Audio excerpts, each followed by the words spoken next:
Hey everyone, welcome to Our Small Footprint. My name is Nyssa, and if you're new here, we are a large family living off-grid in Australia. It is Sunday, and Sundays is normally my catch-up videos, and normally it's one of 3 videos for a week, so it's not one of the main videos. It's just more for my regulars and to catch up on what's going on, and for me to, answer any questions that I've seen. But I have been slack lately, and I'm only getting this video and one other out a week at the moment. There just has been a little too much going on, and I haven't managed to get my normal 3 a week. I'm hoping to improve, but we will see how we go. So it is early-ish. It's 8:30. It's not too bad. But Darryl and some of the kids have headed off to church this morning. Darryl's assisting with the service today, so it'll be a fairly lengthy morning for them. We also bought Apollo requested a skateboard. There's a bit of a skate park near the church, and he hasn't had the opportunity to do some of those sorts of things previously because he has osteogenesis imperfecta. He has brittle bone disease, but the version that he seems to have grown out of it. So his bone density seems to have improved with age, which happens in some of the strains of some of the strains, it's more when they're in their youth. So by the time he was 7 or something, he had 13 breaks that we were aware of.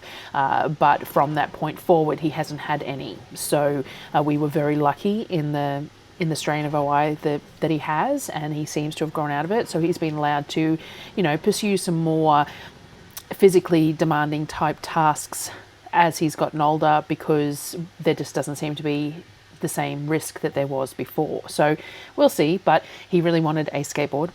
Sonnet would really like roller skates, so we're looking for the right ones for her because she has club feet. So she has bilateral talipes and was born with it, and it means that she wears specific orthotics in her shoes to assist her with keeping her ankles and her feet in the correct position. So I'm trying to find some skates, not the artistic ones. We want ones with like a flatter heel so that we can put the orthotics in appropriately so that she won't get sore or do any damage to her feet by using the roller skates. So I'm looking at those. They're pretty expensive, but that's fine. They can be handed down through children as well, though the podiatrist did say that her feet appear to be as big as they're going to get, so that's always a good thing. So yes, it will be a longer morning. All that to say, they'll be gone for a bit longer because Darryl's going to take them to the skate park after church. So I've only got the twins home with me as per usual. They are currently putting some dishes away for me and getting the next lot of dishes stacked outside while I'm inside, so that when I need to go outside, they will be inside doing whatever they want to do. Generally speaking, they get some iPad time and things like that on a Sunday because the other kids are at church. So that's their sort of, reward downtime during the day once they do their chores, and then the other kids come home and they have to do their chores in the afternoon. So getting a fairly early start. I have a video coming out. It'll come out in a couple of days. I post this one to do with the new pizza oven. I've been filming it over a bunch of days because I've been doing a bunch of different things with the pizza dough to test out the new pizza oven. So that'll come out next week. So I have been filming that over the last few days, just not to be released right now. But other than that, I have been working on normal stuff. You can probably hear the 3D printer going in the background. I'm actually printing Darryl something at the moment. It's an AT-AT. It's a giant one. It's about 30 centimeters tall. So this is the hood of the AT-AT. And then we have bags full of bits and pieces as well. I bought these little reusable bags so that I can keep the pieces for things together. So these ones are kits basically. So you print out all the different pieces and there's a PDF and he can put it all together himself. And then it'll be a giant AT-AT. I'll show you next week once it's put together. I've got one last plate printing now, a 4-hour plate printing now, and then just there's a couple of small like feature things, a little bit of red for the eye plate and things like that, but that's almost done. I have been working on the vending machines as well. Now, I will say there was a comment from a viewer about the market being saturated with 3D prints and all the rest of it. None of what I do, none of the aspects that I do, even the videos on YouTube, are supposed to be my entire income or my entire livelihood. Doing the videos on YouTube, the cooking videos, the grocery videos, these sorts of videos, they are one arm of supporting my family. We are very lucky that we don't need a great deal of money to support our family. I always say that like our biggest expense is food. Obviously, we when I manage to build some money up and get bonuses and things like that, we do our project work, and that is stuff that, you know, we don't have the money to do, which is why things fall by the wayside and why, like, my kitchen roof isn't finished and stuff yet, though we did get the C channel put up on that. So we have made a start. Coconut passing during the week was hard though, so that threw us a bit for a while. Like, yeah, that was pretty distressing. So that has definitely thrown this week out a little bit, but we did get the C channel for the roof put up. We also have moved the water filters for our water transfer station around, which I will go into later. I actually got given a small Bluetti power supply, which we're going to use for pumping water, which will be fantastic, because at the moment we use battery operated pumps. You have to have the batteries charged and all the rest of it. So we're going to set up a few solar panels for the Bluetti, and we're going to have the Bluetti as a station that we can use for water transfer. So I've got all that to come as well. And so we've done lots of bits and pieces, but nothing through completion at the moment. It's been a bit of a crappy week, but I've squirreled. So what I was saying was that, yes, so we do have project work that costs money that we don't always have the money for because we have a fairly low income. But the whole point is that we don't need a particularly large income just for our general survival purposes, just for general bills and food and all the rest of it. We don't need to earn very much. So what I am in the position, and I'm grateful for that position, is to be able to do things that I want to do as well as things that I need to do. So YouTube has become a little bit of a need. Like, I do rely on that income a little bit because it is a steady income. So of course, once you start getting an income on a steady basis, you start relying on that income coming in. Anyone who gets like a pay rise can vouch for that. When you get a pay rise, you're earning so much more money and you go, well, I'll be able to save more. But in the end, you end up spending more. That's just the way it works. And to a degree, it's going to work that way for us for a long time because we don't earn huge amounts of money. So any increase that we make is still just going to allow us to make certain things better. It's not going to allow us to get ahead as such for quite a while, and that's fine. We chose this lifestyle, we chose this position, and we are happy to be here. But it does mean that I am in a position to be able to choose what I want to do. So with the 3D printing, part of that is purely hobby. I really enjoy doing it. We bought out my first small 3D printer on sale purely because we just wanted to have a play. And then when they had a big sale, I bought 2 more of the smaller, cheapest ones that they have, purely because I was wanting to make so much and it was taking too much time, and to have 3 machines running was, you know, a more efficient way to get stuff done. It allowed the kids to pick and choose what they wanted to be done, as well as me to prototype things and all that sort of stuff. So like the toilet roll tissue holders, which I still haven't got that second one done. I'll have to show you, I've created some patterns for them. I want one with like a mushroom scene, but I'm also working on, I'll show you in a second, I'm also working on my little Australian critters and creating. So when I designed those, the graphics for those, I designed them with one idea in mind, which means that I didn't layer them or correctly for different purposes. So at the moment, what I'm going through and doing is changing the way they're laid out in layers so that I can use them for different things, so that I've got a layer which is just the outline, the black outline of the critter, and layers that don't have the shading on them but just have block colors, and reducing the number of colors so that I'm hoping to 3D print some Christmas tree decorations. I think that'd be really cool, that we could have the little critters on our Christmas tree. I think that would be neat. And things like that. So a lot of it was purely hobby that I really wanted to do because that's the kind of thing that I enjoy doing. So because I want to do these things as a hobby, and because they do cost money initially to get into, the idea is that if I can sell some stuff, then I can make that investment into that hobby back, and then that's cool.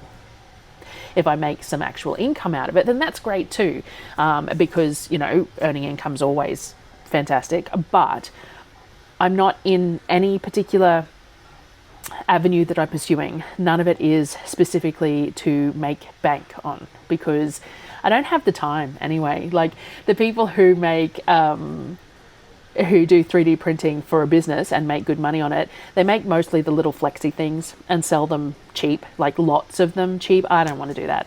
I have some memberships with a couple of places that I can sell them, and I was thinking about, with the vending machines, I might print a bunch of little ones out to put inside the eggs for the vending machines.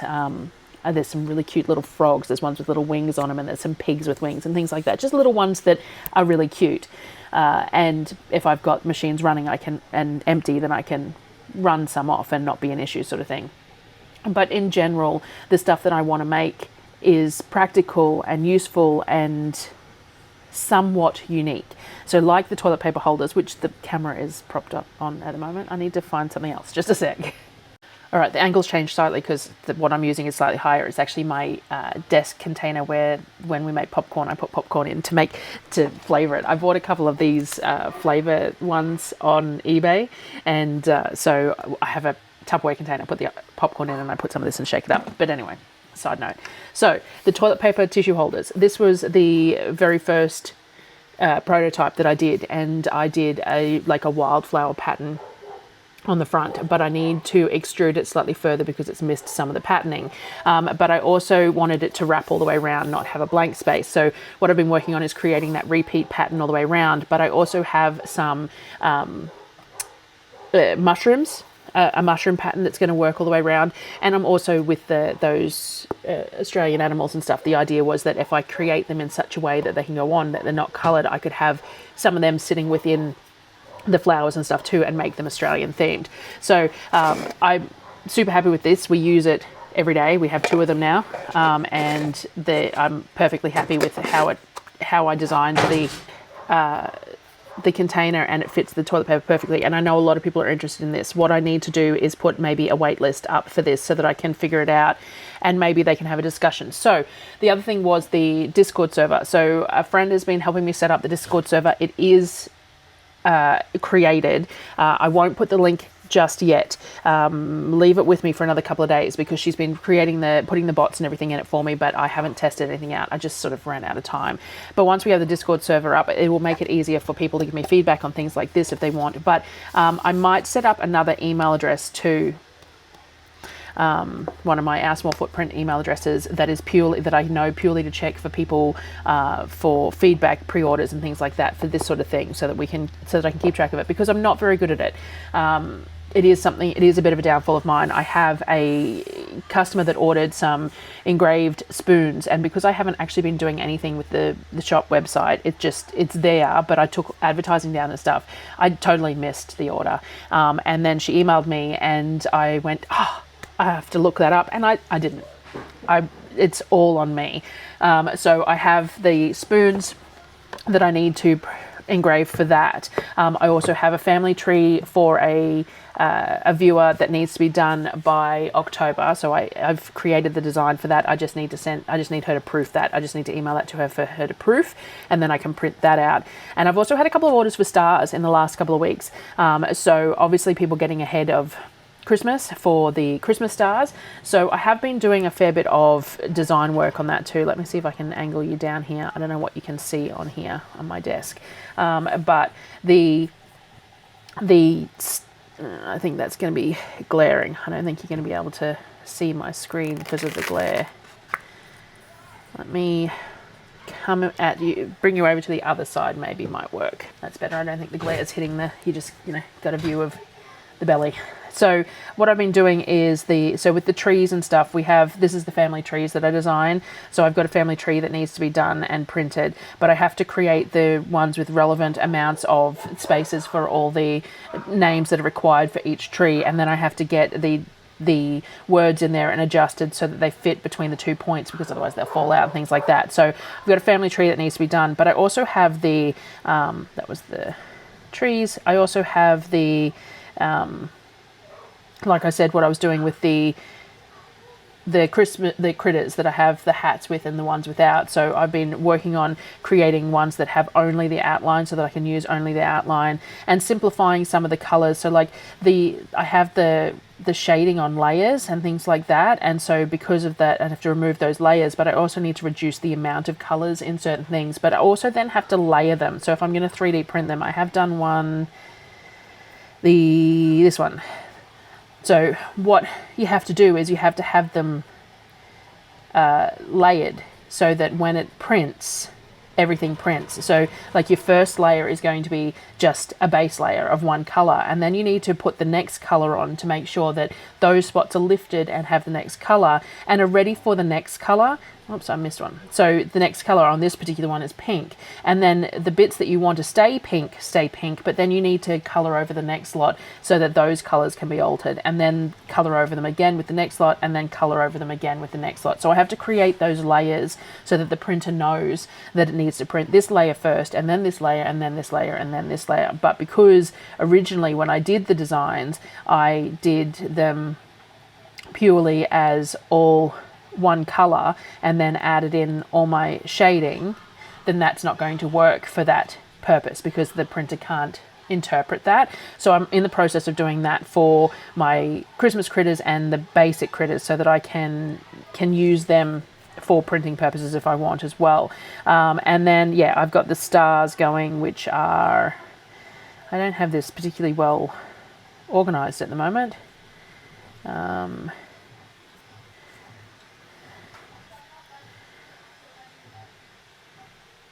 Here. So we've got the name tag. So every time someone ordered a name tag, I had to create an extra set to be cut and put the names in correctly. I had a couple of people request animal instead of stars. And then, as I said, I've got the spoons that are being worked on as the engraving for the spoons, which have an image as well as a word, which get created depending on what people are ordering. And then if I get the same order again, then I have them already made.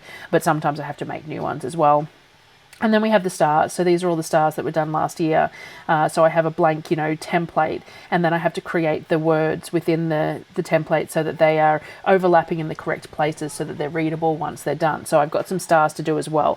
So all of these things I enjoy doing, but they are time consuming, and I'm not doing very well at scheduling them currently because we also have the school work that is going on. So things like, so each week I'm doing things like this, where I have a sheet of, my angle's right, let's put it down here where there we go. So we've got a planner for the week for the kids. So this is for each child to have, to know, and then the printouts of the relevant work or in assignments or anything that are due for this. And each child gets one of these and then has all their stuff, all their assignments and everything are attached behind. Then once I submit it each week, it goes into a file folder and I have each week sitting there as well. But I also have to have it planned in my own planner as well, because this is for the kids. So I have it in my own planner, and we also have a timetable as well that shows, when their lessons are, when their live lessons are, and what they need to do in the times between the live lessons. So there's just a lot of organization going on at the moment and trying to schedule things, and we're not necessarily getting it all done when I want to get it done. We've also had some issues with the solar over the last week. So I've mentioned before that we have 2 sets of solar. I was going to show you the new vending machine, wasn't I? So in regards to the vending machines, again, I'm going to have to do these as a pre-order if people are going to order them. The new size balls haven't turned up yet though, because what I did was this particular square one is a pattern that I can purchase to use, and the 100% size was just a little too big. I just was not happy with the 100% size, but then I printed it at 80, which was this one, which I haven't glued into place. And I just found it a little too small. It just wasn't quite what I was after either. So then I printed it at 90. So it doesn't matter that I've got all these because the kids will use them. But I printed a new one at 90 and I'm happy with the size of this one, though it will not fit the 50mm balls, which the round one does. It's only 45, and the 45mm balls haven't turned up yet, so I haven't been able to try them yet. So I am not going to price release or anything these yet, but the 90mm one I'm happy with. It's a good size. It's, yeah, so I just picking random colors as I do them, and when I offer them, there will be some customization of color available to a degree. And as I've said, this isn't about making bank. This is about the fact that I wanted to make these because I do Advent for the kids every year. And each year I buy something disposable, generally speaking. Like I bought the cardboard ones from Kmart last year, and then I've tried to keep them, but it's, yeah. And so when I saw these, I wanted to do these for my kids. So the idea was that I'm making them for my kids anyway, and if I manage to sell some, then all to the good. But they are a lot of hours of printing. We're talking sort of 23 hours of printing in this and about 800 grams of filament, plus some work afterwards.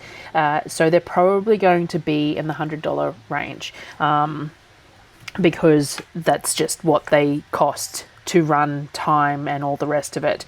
And then we're going to have to decide whether we want to offer just some empty balls or if you want some filled and things like that. So that's still a work in progress. But yes, I definitely think I will offer the 90% in the square and the 100% in the round one. I really do like the shape of this round one, and I do like the fact that it has the spinner in it as well. And they are a similar size now.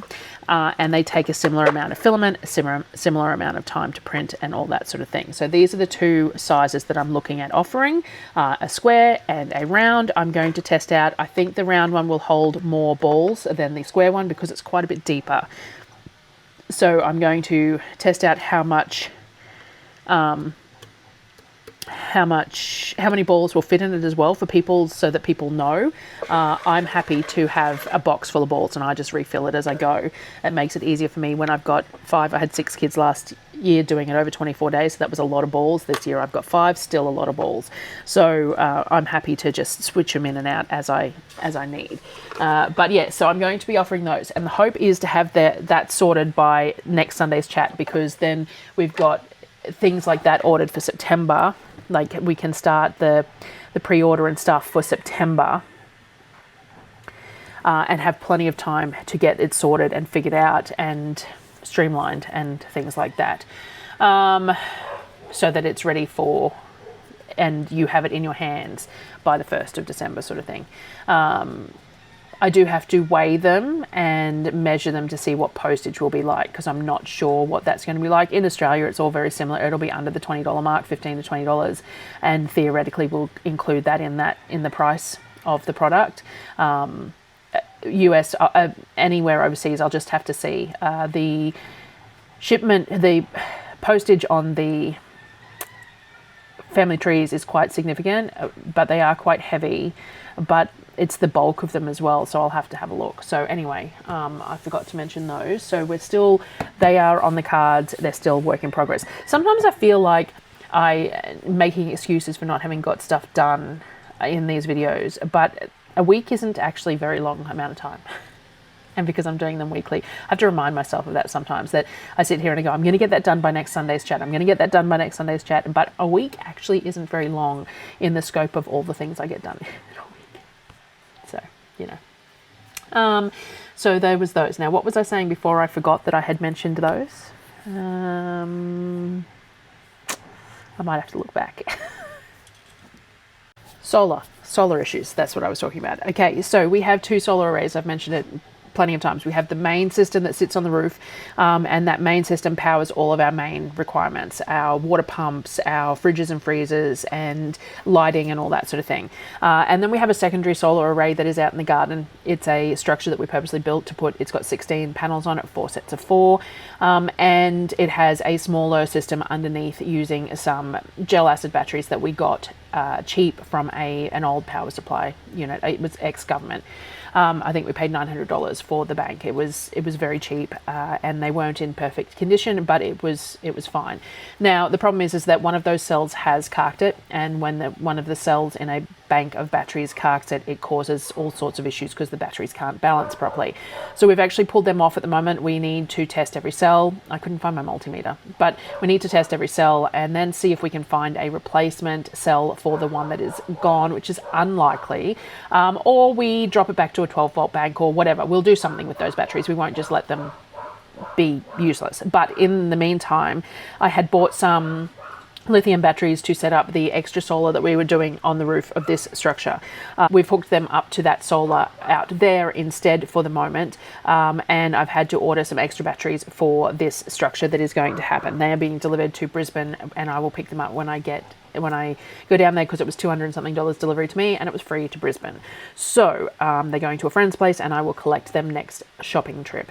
But we still haven't got the solar panels up on the roof. We were trying to chase down some assistance from a couple of people, and we just haven't managed to either get them to follow through or us to follow through. My mic was covered by my cardigan then. I sometimes forget I'm wearing it, and I sometimes go back to edit and the sound is horrible, and I apologize. We just haven't been able to get access that assistance to get the panels up on the roof. Darryl and I can do it. We did all the rest of them. It's hard.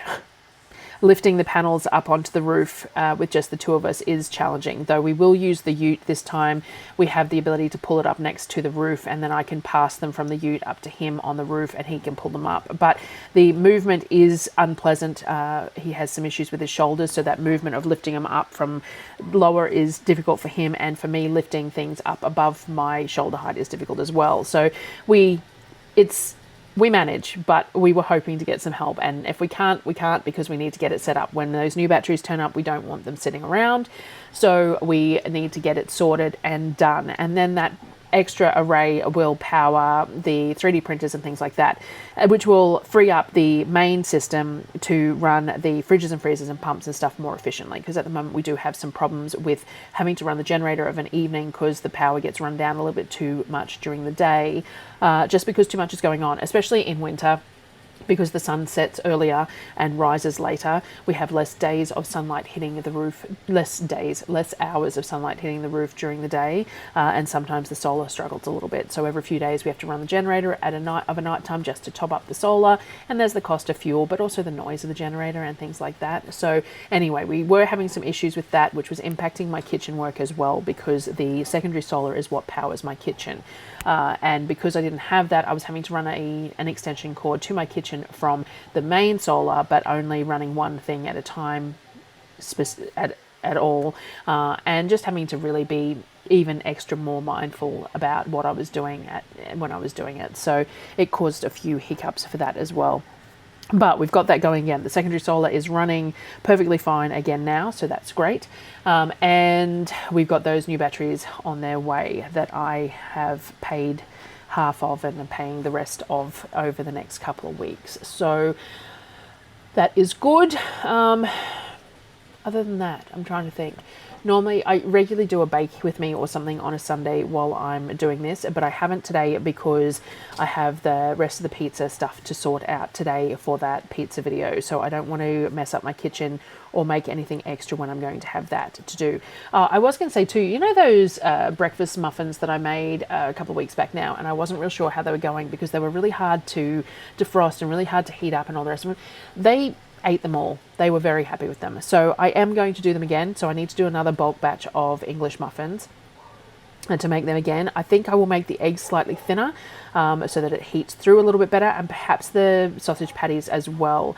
If I make everything just a little bit thinner, I think that will make them reheat better. But we did get into the habit of, so like being a church day, what we were doing was pulling them out Saturday night and putting them in the fridge so that they could I could throw them in the oven when I made coffee first thing on Sunday morning, and they'd be hot, ready to go when they left for church and things like that. So we did get into a bit of a pattern of doing it, so that will it's worth doing again. I wasn't so sure. I made them all, I did all the effort, and then I put them in the freezer, and then we had so much problems with the reheating and everything else. But honestly, so long as we preemptively did it, they worked really well. It was just that when you stuck them in the oven to reheat and you wanted them within 10 minutes, and that's not going to work. If we had a microwave, yes. And with the extra solar, it is possible that we could get a microwave to do things like that. I'm not hugely keen on it though. I just think that it's one of those things that once you've got it, you're going to overuse it, because it's convenient, and it is super convenient and fantastic to have a microwave to be able to zap something in 90 seconds that takes 20 minutes in an oven. But I don't really want to rely on it because the power usage is quite high on it, and I just think if we can find ways around it rather than falling to it, then that would be better. but we will see how we go. But the breakfast sandwich is definitely worth doing. I will definitely do them again. The kids really enjoyed them. I don't have any more pork mince to make sausage patties, and I would like to make a bunch of sausages as well. So this shopping trip, I might plan to buy half a dozen of the pork roasts so that I can mince them all up. We can do sausages before it gets too hot, and we can do sausage patties for some bulk English muffins and things like that, and see how we go. But yeah, I just wanted to update that because I was really negative about them for a while there, but it turns out that the kids have devoured all of them and have enjoyed them, and so we'll stick with that. No one seemed to have any issues with the light sliced cheese either, so I will buy that again. And even their pizzas, I have been putting a slight sprinkle of just plain mozzarella grated from Costco cheese on it to help everything, because sometimes the biggest issue with cheeseless pizzas is that the toppings slide. So by putting a tiny bit of cheese on them, it helps all the toppings to stay on, especially when you're launching it into a pizza oven. And they've been tolerating that okay as well too, so that's great. So we will just continue to do those sorts of things. We'll stick with coconut cream in most of their baking and most of the, all that sort of stuff, and they use coconut cream in their hot drinks and all the rest of it, and I'm happy to continue doing that, which means that we can introduce a little bit more dairy and some other aspects, and hopefully they will all tolerate it okay. And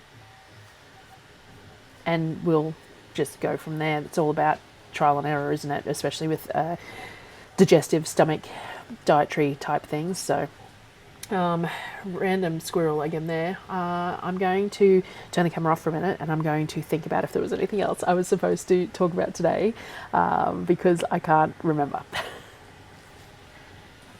All right, I got sidetracked. I have no idea where I'm at with anything, but I'm going to finish it off now. I've been researching the options for the X-Trail for the drive to do the groceries. So we don't want to take the giant trailer anymore, and I can't this trip anyway because Mum's not going to be there to help with the trailer. So we were looking at buying another trailer, a small one, but we looked at a few of them and couldn't find one that was suitable within the price range that we wanted to pay. And then we found out about the Ranger. So we've paid the 5k for the Ranger that was required for the repairs that we thought were all in, and it turns out that it needs a new transmission as well. So we're looking at 1 to 4k for a new transmission, depending on whether we can get a refurb or a new one or whatever else.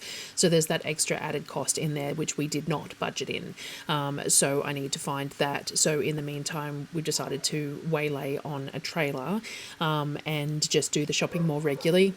Pros and cons, cost will be spread out by doing that, but it will still cost us more. But I'm looking at a cargo hitch, so one of the little tiny platforms that just folds down in the back and goes into where your tow ball is, and is just enough room. The one that I found is just enough room to put 2 of the black and yellow totes on, and like the 2 packages of toilet paper, and that will free up an excessive amount of room inside the X-Trail. Like if we put cereal and like the corn chips and things like that in the totes, lightweight stuff, not going to cause an issue with the hitch, but it's just stuff that takes up a lot of room in the car. So that is the plan there. So I was just on the phone to my uncle double checking that he believed that the car was appropriate for it, that the hitch was appropriate for it, and I've just ordered myself one of the little accessory plates that goes on the back of the hitch as well, so because I believe it will cover the registration plate on the back of the car, so that will allow me to have an accessory plate. And I may need to order some lights of some sort to go on the back that will plug into the trailer pins. I can't remember exactly where the lights sit on the X-Trail, and Darryl's got the car at the moment. I'm going to assess that as well. Do everything the right way. It's cheaper than getting a fine, but also it's safer. So that's the plan at the moment anyway. So I'll put a photo of the hitch thing that I was looking at here, and hopefully, and I'm going to get that shipped, and hopefully it will turn up this week. We can test it all out before we go on the drive down, and that will just make the shopping that much simpler for me to have that extra tiny bit of space, but it won't be a trailer. I won't fold it down until I get to Costco, so I'll drive with it folded up everywhere else, so it's not going to extend the length of the car. And then when I get to Costco, I'll fold it down and fill it there, and then I've only got the drive home, which is just, I normally do a service station and then directly home. I don't stop anywhere that the length of the car could be an issue. The X-Trail isn't a particularly long car, so even with the hitch down, it's probably still within a standard parking spot, but I don't want to have to worry about it. So and hey, I normally have a giant trailer and I manage with that, so it's not like I can't, but it's a wanting to simplify the whole process. So I'm looking at that at the moment, hoping to order that today. I've got the rest of the video for the pizza to go on this afternoon, and yeah, I think I've covered everything. I will pull this all onto my computer, I'll edit it all, and if there's anything else I need to add in, I'll do one of those, you know, future me coming back to add in my 2 cents. But hopefully that has covered everything, and as per usual, any questions in the comments, I try and answer as many as I possibly can, and we're going to get this Discord server set up so that people can ask questions in a more private location as well. The comments on the videos do always help with the whole algorithm thing, so it's still beneficial to comment on the videos. Even if I don't get to you all, it is appreciated. So yeah, we'll see where we go from there, and I will see you guys on the next video. Thanks for watching.